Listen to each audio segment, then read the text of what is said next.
नमस्ते बच्चों, आपका स्वागत है हमारे इस YouTube चैनल AMS संपूर्ण ज्ञान पर। और आज हम फिर से आ गए हैं आपको लेके। बिहार बोर्ड का ये क्लास 7 है और बुक का नाम है हमारी दुनिया, जैसा आपने वीडियो के फर्स्ट में देखा। तो आज हम लोग मानव पर्यावरण अंतःक्रिया थार प्रदेश में जनजीवन, इससे पहले हम लोगों ने लद्दाख प्रदेश के अंतःक्रिया जनजीवन को पढ़ा है। अगर आपने उसको नहीं देखा है तो आप हमारे प्लेलिस्ट में जाएं और इससे पहले के क्लासेस को देख लें। अगर आप 7 क्लास में हैं तो 7 क्लास का मैथ्स भी मैंने पढ़ाया है, आप प्लेलिस्ट में जाएं, वहां से जाके 7 क्लास का मैथ्स भी देख लें। और अगर आप इस 7 क्लास का इंग्लिश पढ़ना चाहते हैं या फिर ट्रांसलेशन सीखना चाहते हैं, ग्रामर सीखना चाहते हैं, तो हमारा खुद का एक चैनल है AMS स्पोकन गुरु के नाम से। आप इसको YouTube के सर्च बार में सर्च करेंगे तो वहाँ चले जाएंगे और आप ट्रांसलेशन और ग्रामर भी सीख लेंगे। अब देखिए इसमें क्या कह रहा है, मानव पर्यावरण मतलब पर्यावरण किसको बोलते हैं, जहाँ मानव रहते हैं। तो मानव और मानव के साथ का भूमि और वायुमंडल, ये सभी मिलके क्या होते हैं, पर्यावरण कहलाते हैं। तो थार प्रदेश यानी राजस्थान में थार का प्रदेश है, थार का मरुभूमि है, वहाँ के पर्यावरण का अंतःक्रिया यानी उसके अंदरूनी चीज़ों को जानेंगे। वहाँ के लोग कैसे रहते हैं, वहाँ किन किन जीव जंतुओं को पाला पोसा जाता है, वहाँ किस किस तरह के कौन कौन से पेड़ पौधे उगते हैं, वहाँ की क्या क्या मुख्य फसलें हैं, वहाँ के लोगों का जीवन कैसा है, वहाँ के लोग खाते पीते क्या हैं, वहाँ के लोग पहनते क्या हैं। अंतःक्रिया यानी अंदर में होने वाली घटनाओं के बारे में जानकारी प्राप्त की जाएगी। तो देखिए, घर में घुसते ही रवि दीवार पर टंगे कैलेंडर को देखने लगा। यह नया कैलेंडर आज ही उसके पिता ने टांगा था। उसने कैलेंडर के पन्ने उलटने शुरू कर दिए। हर एक महीने के लिए अलग अलग पन्ने और सब पर एक एक सुंदर चित्र थे। रवि की नज़र जून महीने के पन्ने पर छपे चित्र पर ठहर गई। दूर दूर तक फैले बालू के एक आदमी सिर पर पगड़ी बांधे और पूरी आस्तीन का कुर्ता पहने ऊंट की नकेल पकड़े जा रहा था। वह तस्वीर उसे बहुत सुंदर लगी, लेकिन एक बात समझ में नहीं आई। उसने अपनी माँ से सवाल किया। अब देखिए सवाल क्या किया, इसको यहाँ तक पहले पढ़ लेते हैं, उसके बाद इसको समझेंगे। माँ, जून के महीने में तो गर्मी पड़ती है, लेकिन इस तस्वीर में यह आदमी भरी दोपहरी में ऊँट लेकर बालू में चला जा रहा है। उसने इतने अधिक कपड़े पहने हैं, इसे तो और भी गर्मी लगती होगी। हम लोग तो गर्मी के मौसम में कम कपड़े पहनते हैं। अब देखिए क्या है, उसने क्या देखा, जून महीना हम लोगों का क्या होता है, बहुत गर्मी का महीना होता है। इससे पहले भी जून महीने के बारे में चर्चा हुई है अध्याय 8 में। ये अध्याय 9 है। अध्याय 8 में लद्दाख के जनजीवन के बारे में जो कुछ बताया गया था, तो जून महीने में ही वो दिनेश गया था सोनू के चाचा के घर, जो कि उसके चाचा जी ऊनी कपड़े निकाल रहे थे, जो उसको आश्चर्य हुआ था। और यहाँ पे वो कैलेंडर में क्या देख रहा है कि रेतीले मैदान में एक आदमी सर पे पगड़ी बांधा हुआ, तेज धूप में पूरे शरीर, ये जो आस्तीन आपने देखा है, ये आस्तीन क्या है, ये पूरे हाथ वाला जो पूरा हाथ तक का जो कुर्ता होता है उसको आस्तीन बोलते हैं, यानी हाथ को आस्तीन बोलते हैं। और ऊंट का नकेल यानी उसका रस्सी पकड़े हुए, मतलब वो जो तस्वीर देखता है उससे वो अपनी मम्मी से पूछता है कि इसको तो बहुत अधिक गर्मी लगती होगी, सर में पगड़ी बंधा हुआ है तो इसको और भी गर्मी लगती होगी, ऐसा क्यों हुआ। अब देखिए उसकी मम्मी क्या कहती है। यह सुनकर उसकी मम्मी मुस्कुराई और बोली, तुम्हारा अचरज करना ठीक है, लेकिन पूरी बात समझोगे तब ही पता चलेगा कि ऊंट, बालू और सिर पर पगड़ी, पूरी आस्तीन की कमीज का मतलब क्या है। मुझे बताओ माँ, रवि मनुहार करते हुए बोला। मनुहार मतलब विनती करते हुए। माँ बोली, ठीक है सुनो, यह चित्र रेगिस्तानी इलाके थार का है। रेगिस्तान किसको बोलते हैं? जहाँ सिर्फ बालू ही बालू हो उसको रेगिस्तान बोलते हैं। अपने देश की पश्चिमी भाग में थार का रेगिस्तान है। अपने देश के पश्चिमी भाग में, यानी हमारा जो हिंदुस्तान है उसका जो ये चित्र बनता है, उसके पश्चिमी भाग में क्या है? थार का रेगिस्तान है। थार राजस्थान और गुजरात में पड़ता है, यानी कुछ भाग राजस्थान में और कुछ भाग गुजरात में वो क्षेत्र पड़ता है जिसको थार कहा जाता है। यह पूरा क्षेत्र रेतीला है। बीच में अरावली की पहाड़ियाँ और जगह जगह बालू के टीले मिलते हैं। पूरा क्षेत्र शुष्क और अत्यधिक गर्म होता है। दिन के समय आंधियाँ चलती रहती है और बालू के कण उड़ते रहते हैं, लेकिन रात होते ही तापमान में कमी आ जाती है और पूरा इलाका ठंडा हो जाता है। इस इलाके में औसत वर्षा साल भर में मात्र 25 सेंटीमीटर ही होती है। अब माने उसको उस थार मरुभूमि के बारे में, रेगिस्तान के बारे में, वहाँ के पर्यावरण के बारे में वो उसको बताती है। और क्या बताती है कि ये राजस्थान राज्य, हमारे हिंदुस्तान में राजस्थान राज्य हमारे हिंदुस्तान के पश्चिमी भाग में है और गुजरात राज्य भी हमारे हिंदुस्तान के पश्चिम में है। और गुजरात और राजस्थान की दोनों की सीमाएं जहाँ पे मिलती हैं वहाँ पे ये थार रेगिस्तान है। और यहाँ क्या होता है? दिन में तेज हवाएं चलती है और बालू के टीले हैं और अरावली की पहाड़ी भी इसी में है।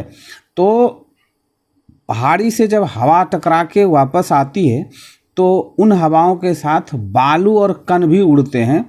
तो वहाँ के लोगों के लिए उस गर्मी में फुल आस्तीन का, यानी पूरे बदन को ढकने वाला कपड़ा, सर पे पगड़ी, और उस मरुभूमि में चलने वाला एक अकेला जानवर ऊँट है जो कि वो उस मरुभूमि में चल पाता है, जी पाता है, क्योंकि वहाँ पानी का बहुत दिक्कत होता है और ऊँट अपने अंदर बहुत सारा पानी स्टोर करके रख लेता है। उसको उसी क्षेत्र के लिए भगवान ने बनाया ही है। अब थोड़ा सा इसको मैप में समझा जाए। अब थोड़ा सा इसको मैप के द्वारा समझते हैं। ये देखिए, ये हमारा हिंदुस्तान है। इससे पहले हम लोगों ने अभी जम्मू और कश्मीर को, इसके एक अध्याय पहले जम्मू और कश्मीर को पढ़ा, जिसमें से ये वाला भाग जो था, ये पूर्वी वाला भाग लद्दाख था। अब हम लोग आ गए हैं यहाँ पे, ये वाला भाग जो है ये राजस्थान है और ये वाला जो भाग है ये वाला भाग गुजरात है। तो राजस्थान और गुजरात ये दोनों राज्य एक दूसरे की सीमा को एक दूसरे से सटा हुआ है। तो इस क्षेत्र में ही वो थार है, ये वाला राजस्थान है, और ये जैसलमेर है, ये बीकानेर है, ये जोधपुर है, और ये बाड़मेर है, और ये वाला थार है। तो इसके बारे में ही, वहाँ के पर्यावरण के बारे में आज के इस क्लास में हम लोग जान रहे हैं।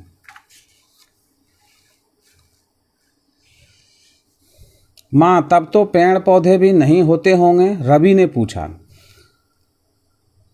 होते हैं, लेकिन हमारे यहाँ जितने नहीं। कम वर्षा और बालू के कारण यहाँ कंटीली झाड़ियाँ, कीकर, बबूल, खजूर, खेजड़ी, ज्वारपाठा, नागफनी जैसी वनस्पतियाँ ही होती हैं। क्या होती हैं?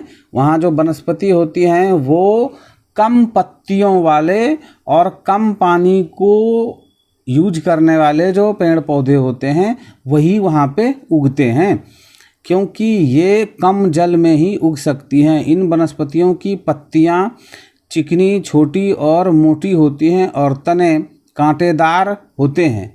जड़ें भी गहरी होती हैं।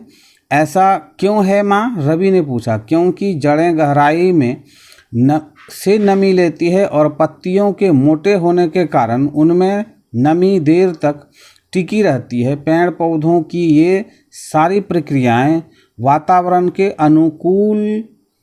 अनुकूलन के उदाहरण हैं। अब देखिए, यहाँ जो पेड़ पौधे हैं उसमें पत्तियाँ कम होती हैं, और अगर होती भी हैं तो छोटी छोटी और मोटी मोटी होती है। और हमारे बिहार प्रदेश में जितने भी बड़े बड़े पेड़ पौधे हैं उनकी पत्तियां जो हैं वो बहुत पतले पतले होते हैं। तो जब पतली पत्तियों से तेज हवाएं गर्म तेज हवाएं टकराती है तो उन पत्तियों को बहुत जल्दी सुखा देती है। लेकिन जो मोटे पत्तियां होती हैं उन पत्तियों में अधिक नमी भरी होती है, यानी पानी की मात्रा अधिक भरी होती है, जिस वजह से उसको तेज धूप की हवा जो है उसको कुछ भी नहीं कर पाता है और वो सही सलामत जिंदा रह पाता है। और उसकी जो जड़ें होते हैं, इसमें जितने भी वनस्पतियों के बारे में बताया गया है, इन सब की जड़ें गहराई में दूर तक जाती हैं, क्योंकि वहाँ के प्रदेशों में, रेगिस्तान के प्रदेशों में जल स्तर, ज़मीन के नीचे का जो जल का स्तर है वो बहुत नीचे होता है, तो वहाँ तक वो जड़ें जाके और उससे नमी सूखती है। तो ऐसे ही वनस्पति उस रेगिस्तान में उगते हैं। अब देखिए, रेगिस्तान यह एक शुष्क प्रदेश है जिसकी विशेषताएं अत्यधिक उच्च या निम्न तापमान एवं विरल वनस्पति है। विरल मतलब ना के बराबर वनस्पति है, और उच्च ताप यानी वहाँ बहुत अधिक गर्मी होती है। माँ, तब तो यहाँ हमारी तरह धान की फसलें भी नहीं होती होंगी? रवि ने पूछा।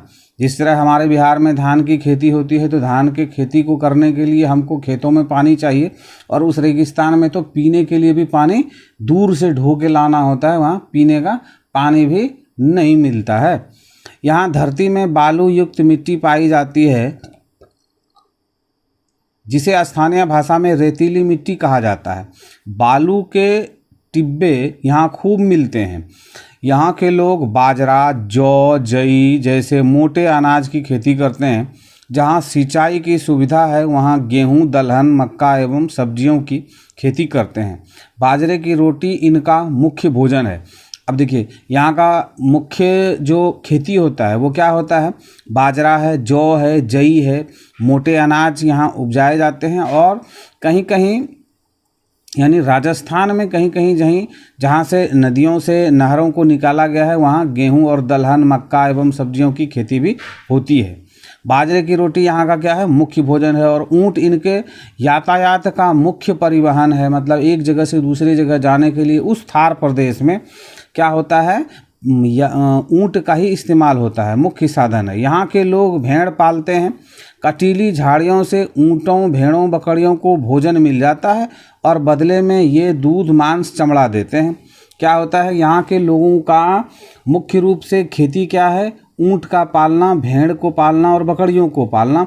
और भेड़, बकरी और ऊँट ये तीनों मिलके इन कटीली झाड़ियों को ही खाते हैं और उनसे ये जीते हैं, और उनसे इनको दूध भी मिल जाता है, मांस भी मिल जाता है, चमड़ा भी मिल जाता है।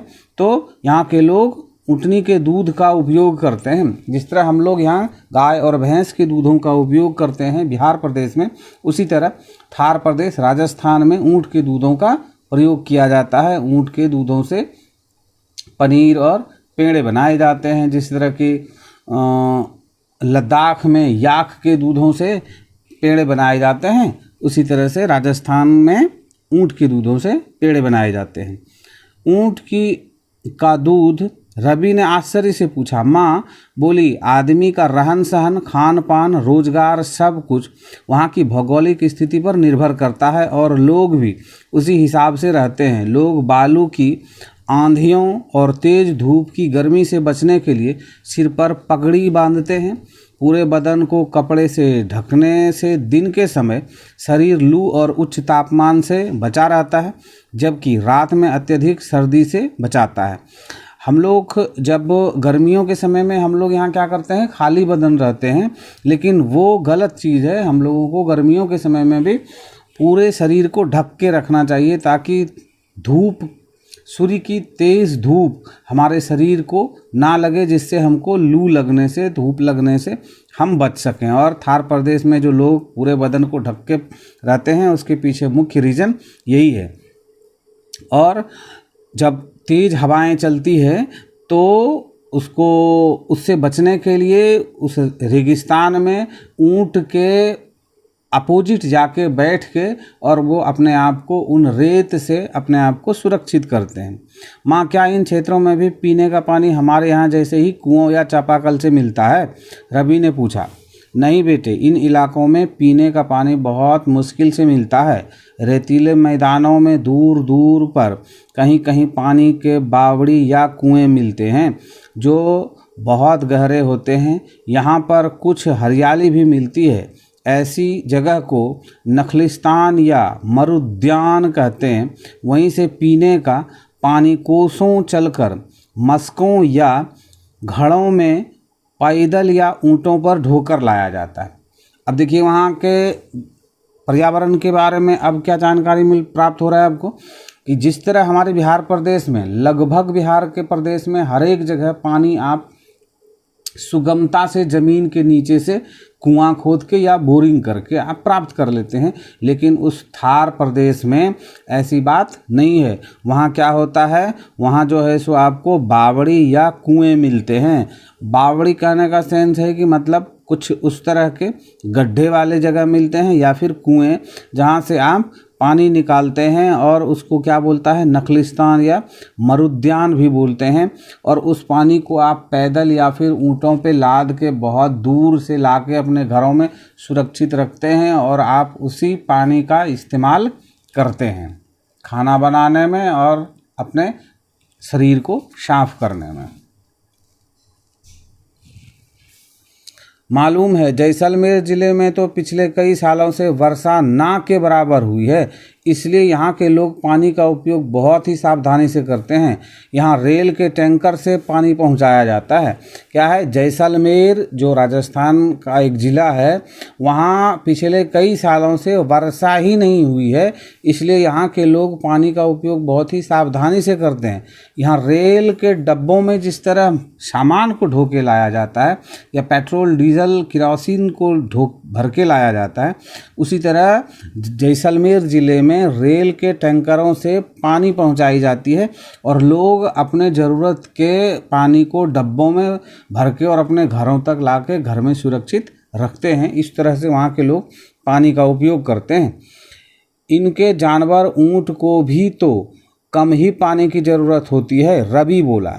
इससे पहले मैंने आपको बताया है कि ऊँट भी जो है कम पानी को खर्च करने वाला है, और वो पानी को स्टोर भी करके रखता है अपने अंदर, अपने ज़रूरत के हिसाब से वो उसको निकालता है और यूज करता है। उसकी माँ क्या बोली, हाँ माँ, सिंचाई नहीं होने से यहाँ के लोग क्या काम करते होंगे। रवि की आंखों में आश्चर्य और बेबसी का भाव था। जब सिंचाई का साधन नहीं है तो वहाँ जो खेती होती होगी उसमें तो मजदूरी का काम नहीं होता होगा, खेती बहुत कम होती होगी, तो वहाँ के लोग आखिर क्या काम करते होंगे। तो यहाँ के लोग पशुपालन करते हैं, जिसने इन्हें दूध, मांस, चमड़ा मिलता है। ऊँट का रेगिस्तान में बहुत महत्व है। यातायात में ऊँट काम आते हैं। इसे रेगिस्तान का जहाज भी कहते हैं। ऊँट को क्या कहते हैं, रेगिस्तान का जहाज कहते हैं। और यहाँ के लोग का मुख्य पेशा क्या है, पशुपालन, यानी जानवरों को पालना। इससे पहले आपने पढ़ा है कि बकरी को पाला जाता है और ऊँट को पाला जाता है, और उसके दूध और चमड़े से व्यापार होती है और उससे कमाई होती है। ऊँट को रेगिस्तान का जहाज भी कहा जाता है। इनके बालों से कंबल, रजाई, कालीन भी बनते हैं। इनके कुटीर उद्योग हैं। जब बालू की आंधियाँ चलती है तो ऊँट की ओड़ में ये छिप जाते हैं। थार प्रदेश में जिप्सम, संगमरमर, छींटदार इमारती पत्थर, लिंगानाइट, तांबा, अब्रक, नमक इत्यादि मिलता है। संगमरमर एवं लाख की मूर्तियाँ, चूड़ियाँ, हाथी दांत की वस्तुओं की नक्काशी, कपड़ों की रंगाई और छपाई इनका मुख्य व्यवसाय है। यहाँ के लोगों का मुख्य व्यवसाय क्या है, पशुपालन करना। उसके बाद यहाँ जिप्सम मिलता है, संगमरमर मिलता है, छींटदार इमारती पत्थर मिलते हैं, लिग्नाइट मतलब कोयला मिलता है, तांबा, अब्रक, नमक इत्यादि यहाँ मिलता है। संगमरमर और लाख की मूर्तियाँ, चूड़ियाँ, हाथी दांत की वस्तुओं की नक्काशी, कपड़े में रंगाई छपाई, ये सभी यहाँ के लोगों का मुख्य पेशा है। जिस तरह हम लोगों के बिहार में लोगों का मुख्य पेशा क्या है, खेती करना। कहीं गेहूं का पैदावार हो रहा है, कहीं धान का पैदावार हो रहा है, कहीं मकई का, तो कहीं परवल का, तो कहीं बैगन का। तो इस तरह से वहाँ के लोगों का यही व्यवसाय है, यही धंधा है। देखो रवि, यहाँ पानी की कमी रहती है, इसलिए जनसंख्या भी काफ़ी कम है। छोटे छोटे गांव कुओं बावड़ियों के इर्द गिर्द ही बसते हैं। छोटे छोटे गांव जो है वो कुओं और बावड़ियों के इर्द गिर्द ही बसते हैं। थार रेगिस्तान के क्षेत्र में बसे मुख्य नगर बीकानेर। थार रेगिस्तान के क्षेत्र में बसा हुआ मुख्य शहर क्या है? बीकानेर, जैसलमेर, बाड़मेर, जोधपुर। पानी की कमी को दूर करने के लिए सतलज नदी पर बांध बनाकर इंदिरा गांधी नहर, जिसे राजस्थान नहर भी कहा जाता है, बनाई गई है। इस नहर से बीकानेर, गंगानगर, जैसलमेर जैसे क्षेत्रों में सिंचाई की सुविधा बढ़ी है। सच पूछो तो इंदिरा गांधी नहर और भाखड़ा नंगल बांध से निकाली गई नहरों से ही इन क्षेत्रों में थोड़ी हरियाली दिखने लगी है और अब लोग पहले की अपेक्षा गहन कृषि करने लगे हैं। अब क्या हुआ वहाँ जो है सतलज नदी के ऊपर इंदिरा गांधी के द्वारा सतलज नदी से नहर निकाला गया और भाखड़ा नांगल बांध जब बनाया गया तो उससे भी नहरों को निकाला गया और राजस्थान के थार क्षेत्र में भी सिंचाई की सुविधा की गई है। जिस तरह हमारे बिहार प्रदेश में भी आप बहुत जगह नहरों के द्वारा सिंचाई का आप व्यवस्था देखेंगे तो उस तरह की व्यवस्था राजस्थान के थार क्षेत्र में भी दिया गया और अब वहाँ जो है बहुत अधिक मात्रा में खेती होने लगी है। रवि माँ की बातों को सुनकर सोचने लगा, सचमुच प्रकृति ने देश में कितनी विविधताएं दी है, तभी तो लोग भी उन्हीं विविधताओं के बीच अपना अनुकूलन कर लेते हैं। अब रवि की माँ की बातों को सुनकर सोचने लगा, क्या सोचने लगा कि प्रकृति, यानी ये जो प्रकृति से मिला हुआ हमको ये चीज़ है, ये कितनी विविधताएं हैं, मतलब इसमें कितना अंतर है, तभी तो लोग भी उन्हीं विविधताओं के बीच अपना अनुकूलन कर लेते हैं। हम लोग यहाँ कोई पहाड़ी प्रदेश में रह रहे हैं तो कोई मैदानी प्रदेश में रह रहे हैं तो कोई थार रेगिस्तान में रह रहा है, कोई पानी से परेशान है तो कोई पानी के लिए तड़प रहा है। जो जिस माहौल में है वो अपने आप को उस माहौल में ही ढाल लेता है। माँ, क्या हम लोग कभी थार के रेगिस्तान घूमने चलेंगे? क्यों नहीं, इस बार दशहरे की छुट्टियों में हम वहीं घूमने का कार्यक्रम बना रहे हैं, माँ ने प्यार से कहा। रवि मन ही मन थार के रेगिस्तान के लोगों के जीवन की कल्पना करने लगे। तो इस तरह से आज का ये अध्याय यहाँ पे समाप्त होता है। ये जो क्वेश्चन आंसर है, आपसे हमारा रिक्वेस्ट है कि आप इस क्वेश्चन आंसर को खुद से बनाएं और अगर आपको बनाने में प्रॉब्लम हो तो आप हमको कमेंट्स करें, तो मैं आपके लिए ये क्वेश्चन आंसर बना के फिर से अपलोड कर दूंगा। तो मिलते हैं हम फिर नेक्स्ट क्लास में, लेकिन जाते जाते आपसे हमारा रिक्वेस्ट है कि वीडियो क्लास को देखते हुए यहाँ तक आ गए हैं तो इस चैनल को सब्सक्राइब नहीं किए हैं तो सब्सक्राइब कर लें, अपने दोस्तों के साथ इसको शेयर करें और वीडियो क्लास अगर अच्छा लगा हो तो आप इसको लाइक करना नहीं भूलेंगे।